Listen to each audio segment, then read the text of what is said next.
Hello साथियों, आपका स्वागत है हमारे यूट्यूब चैनल पर, जिसमें हम आपके लिए लेकर आए हैं आज सीटेट के लिए एक बहुत बेहतरीन क्लास, जिसमें हम मैथ के PYQ क्वेश्चन डिस्कस करने वाले हैं। आइए हम शुरू करते हैं अपने पहले क्वेश्चन से।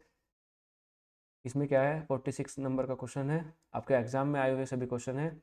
इसने क्या क्या प्रियदर्शनी ने 4.8 kg बादाम और 2500 ग्राम किशमिश और 3.5 kg काजू को मिला दिया गया।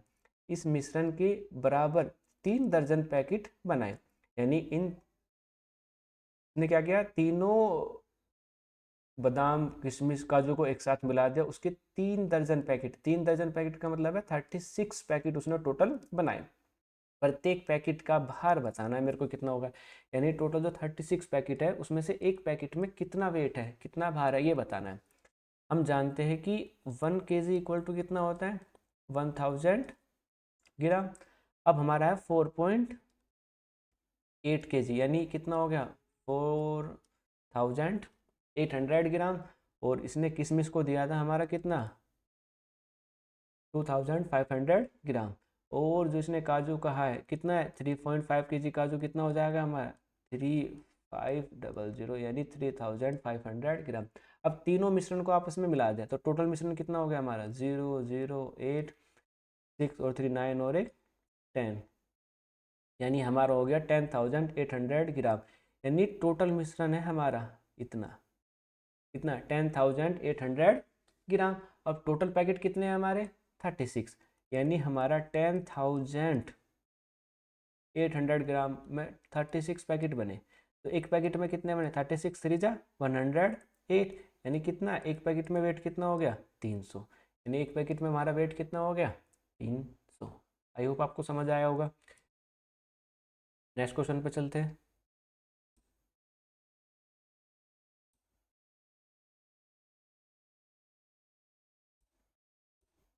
हमारा सेकंड क्वेश्चन है, इसने कहा है एक वर्ग की भुजा 5 सेंटीमीटर है।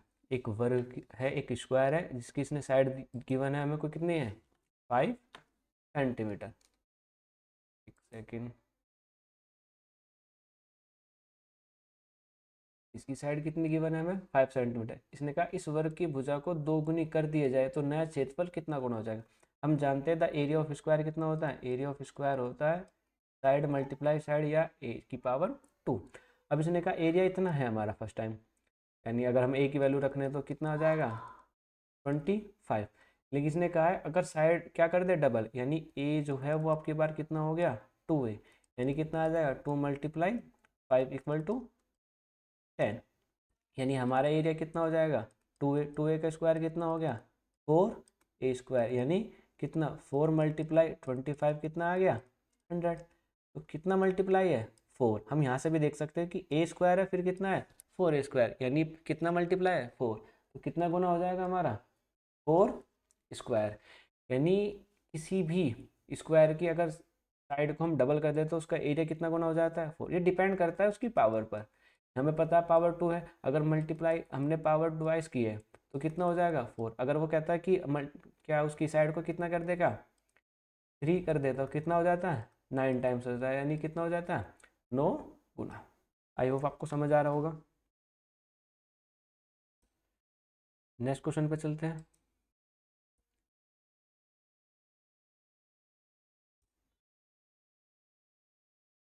क्वेश्चन नंबर 48, इसने क्या कहा, निम्नलिखित समूहों में से किसमें सभी त्रिआयामी आकृति है। त्रिआयामी आकृति मतलब है 3D डायमेंशन, जिसमें 3D हो।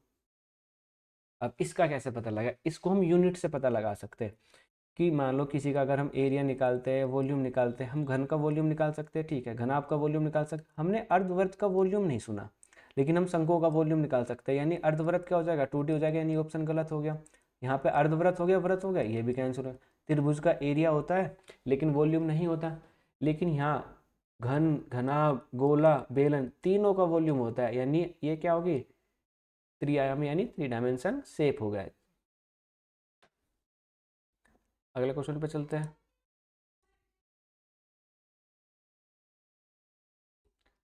अगला क्वेश्चन है हमारा, इसने कहा संगीता एक साबुन खरीदना चाहती है जिसका मूल्य कितना है 10 रुपये, यानी संगीता दुकान पर जाती है और 10 रुपये का एक साबुन खरीदना चाहती है, लेकिन उसके पास 5 रुपये का एक सिक्का है, यानी उसके पास कितने रुपए है जी 5 रुपये है। और उसने कहा 2 रुपये के दो रु दो 1 रुपये के सिक्के हैं, यानी दो जो है वो 1 रुपये के सिक्के हैं, यानी 2 रुपये हो गए हमारे, टोटल कितने हो गए 7 रुपये। उसने कहा 50 पैसे के, यानी 0.5 कितने 50 पैसे के कितने रुपए हो गए, यानी 2.5 रुपये हो गए। हमको पता है ना कि 50 पैसे और 50 पैसे, दो 50 पैसे जोड़ के 1 रुपया बनता है, यानी 5 है तो कितने हो गए 2.5 रुपये, यानी उसको रिक्वायरमेंट कितनी थी अभी 3 रुपये की, 2.5 रुपये निकल के कितने बचे 50 पैसे, तो उसको कितनी रिक्वायरमेंट है अभी 50 पैसे। उसने कहा ना उसे साबुन खरीदने के लिए और कितनी धनराशि की जरूरत है, यानी जी 7 रुपये उसके पास थे, उसके पास 2.5 रुपये और है, तो उसको रिक्वायरमेंट थी 3 रुपये की, 2.5 रुपये निकले उसके पास और, तो कितने रुपये बचे उसके पास 50 पैसे। उसको अगर 50 पैसे और मिल जाए तो साबुन लेके आ सकती है। आई होप आपको समझ आ रहा होगा। क्वेश्चन नंबर 50 या सेंडिंग का क्वेश्चन है। इसने क्या कहा, फ्रैक्शन है, बढ़ते क्रम में भिन्नों को समूह का चयन कीजिए। मेरे को इसमें देखना है कौन सा ऑप्शन सही है, कि 1/4 दिया है, 1/3 दिया है, 1/2। अगर हम डिवाइड करें 1/4 को कितना आएगा 0.25, 3 से डिवाइड करें कितना आएगा 0.33 समथिंग, इसको डिवाइड करें 0.50। अब मेरे को क्या करना है, असेंडिंग होगा, बढ़ते क्रम में लिखाना है।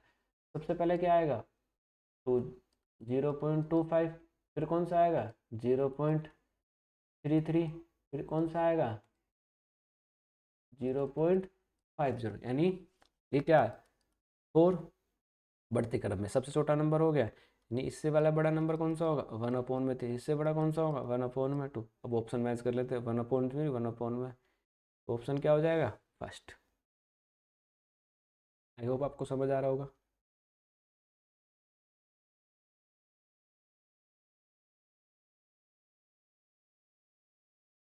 अगला क्वेश्चन पे चलते हैं। ये एक रीजनिंग का क्वेश्चन आ गया, ये कितना है 1 सेकेंड,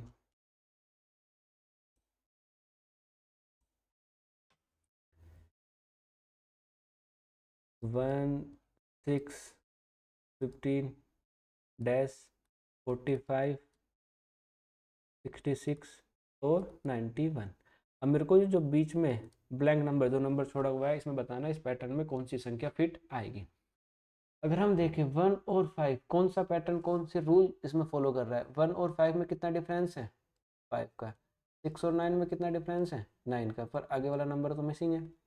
इसको छोड़ दें, यहाँ पे डिफरेंस देखना है, यहाँ पे डिफरेंस कितना है 21 का, यहाँ पे डिफरेंस कितना है 1 और 5 25। हम यहाँ अगर यहाँ पे देखें यहाँ पे डिफरेंस कितना है 4 का, और यहाँ पे भी डिफरेंस कितना है 4 का, तो यानी अगर 9 में हम 4 ऐड करें कितना आएगा 13, और 15 में 30 ऐड करेंगे तो कितना आएगा 28।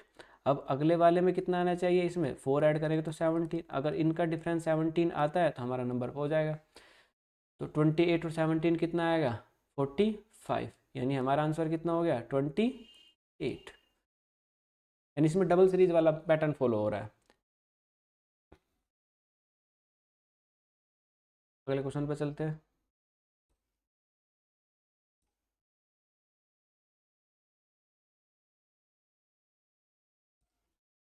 Question number 52।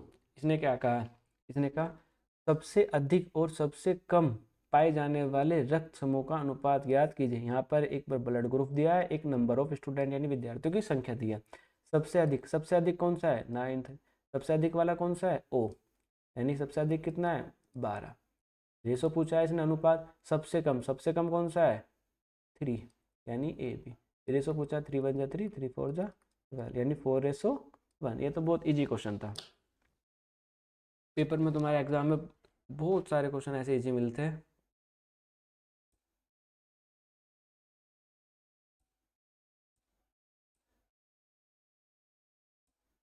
नेक्स्ट क्वेश्चन पे चलते हैं 53।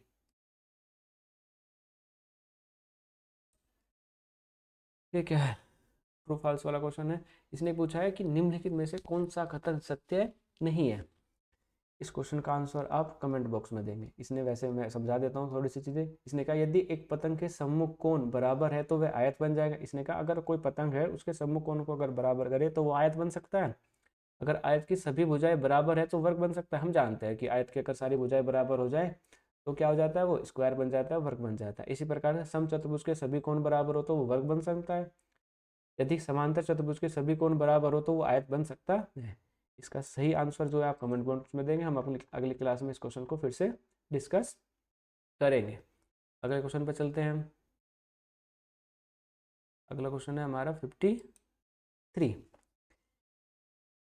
इसने कहा कि हमारे पास अश्विनी 36 सर्वांगसम वर्गों को अलग अलग प्रकार से आयतों में व्यवस्थित करती है। वह इन वर्गों द्वारा अलग अलग प्रकार के कितने आयत बनाए जाए। यानी मेरे पास 36 सर्वांगसम वर्ग है तो मेरे को कितने आयत बनाए जा सकते हैं। यानी नॉर्मली जब इसने पूछा है 36 के नंबर ऑफ फैक्टर पूछे हैं, यानी कितने फैक्टर कर सकता हूँ मैं 36 के। 1 मल्टीप्लाई 36, एक क्या हो जाएगा 2 मल्टीप्लाई 18, 3 मल्टीप्लाई 12, और कितना हो जाएगा 4 मल्टीप्लाई 9, और कितना हो जाएगा 6 मल्टीप्लाई 6। यानी कितने टाइम्स हो गए 1 2 3 4 5। तो कितने टाइम से मैं एक रेक्टेंगल को बना सकता हूँ कि आयत क्या होती है, टू अपोजिट साइड होती है। मान लो मैंने एक साइड 1 रख ली, दूसरी साइड 36, एक बार मैंने 2 रख ली, दूसरी साइड कितने रख ली मैंने 18, एक बार 3 रख ली, एक बार कितना हो गया 12, एक बार मैंने 4 रख ली, एक बार कितनी ले ली 9, एक बार 6 और 6 हो गया। तो कितने टाइम से मैं ऐसा कर सकता हूँ 5 टाइम से। तो आंसर क्या हो जाएगा 5। तो कितने टाइम से मैं इस नंबर से आयत बना सकता हूँ। समझ आया आपको। अगले क्वेश्चन पे चलते हैं।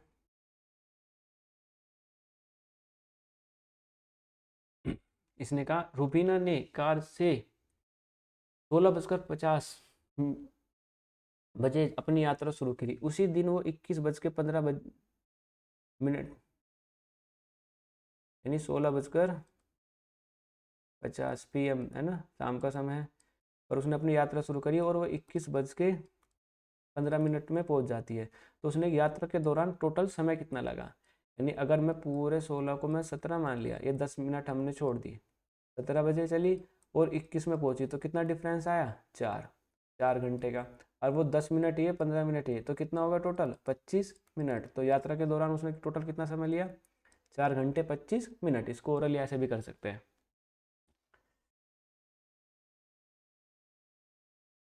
नेक्स्ट क्वेश्चन पे चलते हैं। इसने क्या कहा, सौ में एक पूर्ण संख्या जोड़ी और फिर वही संख्या 100 में से घटाई जाए तो इस प्रकार प्राप्त दोनों संख्याओं का योगफल क्या होगा। मैंने कहा कोई 100 है, 100 में से कोई मैंने पूर्ण संख्या में ऐड कर लिया, मैंने x उसको प्लस कर दिया। अब इसने क्या किया, उसी नंबर को मैंने 100 में से क्या कर दिया माइनस। अब इसने कहा इन दोनों प्राप्त संख्याओं को क्या कर दिया मैंने आपस में प्लस। मेरा कितना है 100 प्लस में x प्लस में 100 माइनस में x, x से x कैंसिल तो कितना आ गया 200। तुम x की जगह कोई भी वैल्यू पुट कर लो, हमेशा सम कितना आएगा 200। मान लो मैंने कहा कि 100 में से मैंने 1 माइनस किया तो कितना है 99, 100 में मैंने 1 प्लस किया तो कितना आ गया 101। अगर इन दोनों को प्लस करोगे कितना आएगा 200। यानी 100 में कुछ भी प्लस करो कुछ भी माइनस करो और उन दोनों को बाद में प्लस करते हैं तो टोटल सम कितना आएगा मेरा 200। समझ आया। नेक्स्ट क्वेश्चन पे चलते हैं अब। इसने क्या कहा,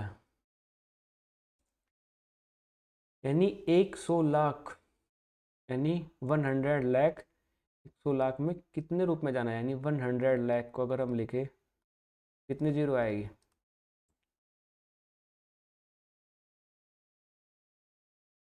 ये हो गया यू 1 10 100 1000 10,000 लाख 10 लाख और 100 लाख। अब इसको अगर हम वैसे पढ़ने लगे तो क्या होगा 1 10 100 1000 10,000 लाख 10 लाख फिर करोड़। तो क्या आंसर आ जाएगा 1 करोड़। आंसर क्या हो जाएगा उसका 1 करोड़।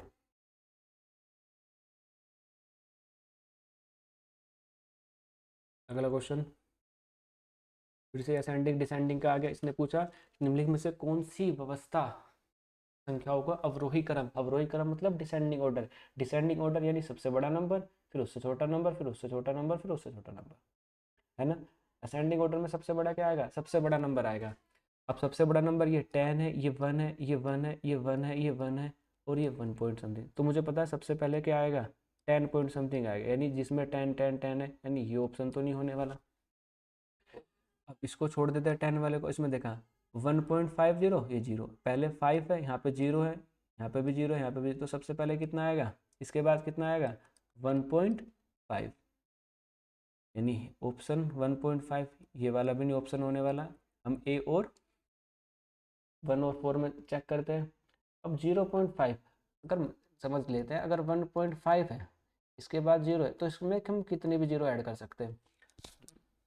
ठीक है, ये क्वेश्चन को सोल्व करने का सबसे पहले होता है कि डेसिमल को लाइक डेसिमल में बना लिया जाए। लाइक डेसिमल में बना के आप इसको मैक्सिमम रूप से आसानी से सोल्व कर सकते हैं। इसके बाद कितना हो जाएगा 1050, ये 05 है, यहाँ पे कितना आएगा जीरो, और यहाँ पे कितना है 5, तो नंबर कौन सा बड़ा हो गया ये, तो ऑप्शन 1 हमारा क्या हो जाएगा, बिल्कुल सही हो जाएगा।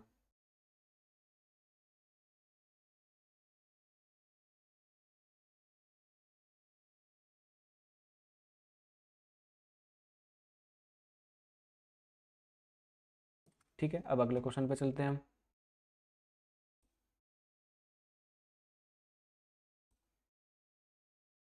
ये भी बहुत आसान क्वेश्चन है आपके लिए। कौन सा है, एक सेकंड, निम्नलिखित में से कौन सा,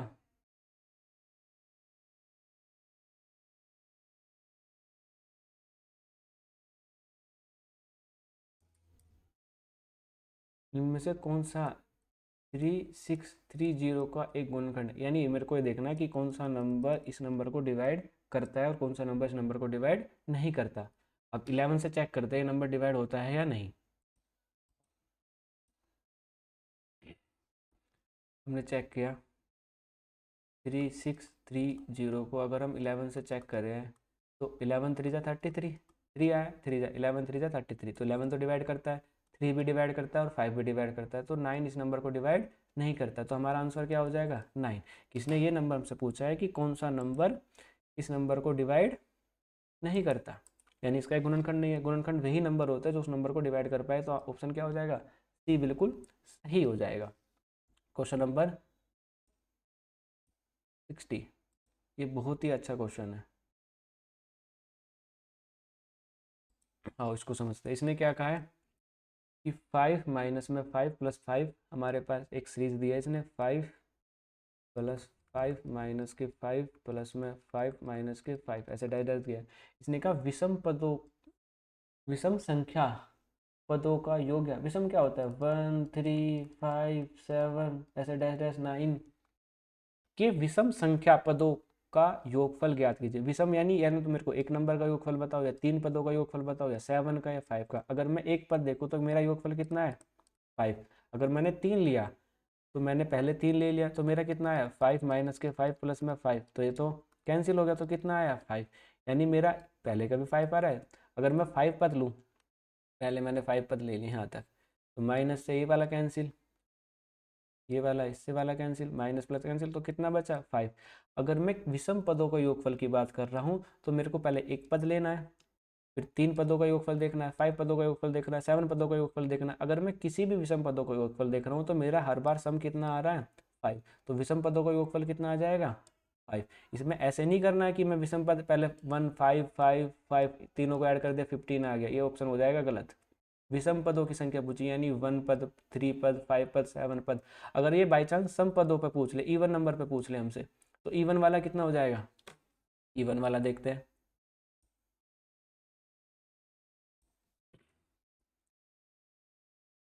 हमारा पैटर्न है 5 माइनस में सेकंड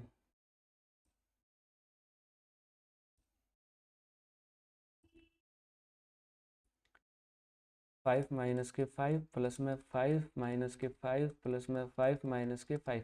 इवन नंबर क्या होता है 2 4 6। मैं पहले 2 पदों का योगफल देखता हूँ, इन दोनों पदों को जोड़ूंगा सम कितना आएगा 0। अगर मैंने कहा 2 और पद ले लिए मैंने 4, इसका 0 आया, इन दोनों का भी 0 आया तो 0। यानी अगर मैं इवन पदों की बात करता हूँ, इन इवन पदों का योगफल कितना आएगा 0, और ओड पदों का योगफल कितना आएगा 5। इस क्वेश्चन का आंसर हमारा क्या हो जाएगा 5। आई होप आपको समझ आ रहा होगा चीज़ें। ये थे आपके PYQ के CTET के 10 क्वेश्चन जो आपके एग्जाम में आए हुए थे। ऐसे ही हम आपको आगे भी क्लासेस CTET की मैथ की क्लासेस कराए जाएंगे। जो जो चैनल पर नया आया वो चैनल को जुड़ जाइए। आई होप आपको सारी चीज़ें समझ आई होगी। हम आप बाकी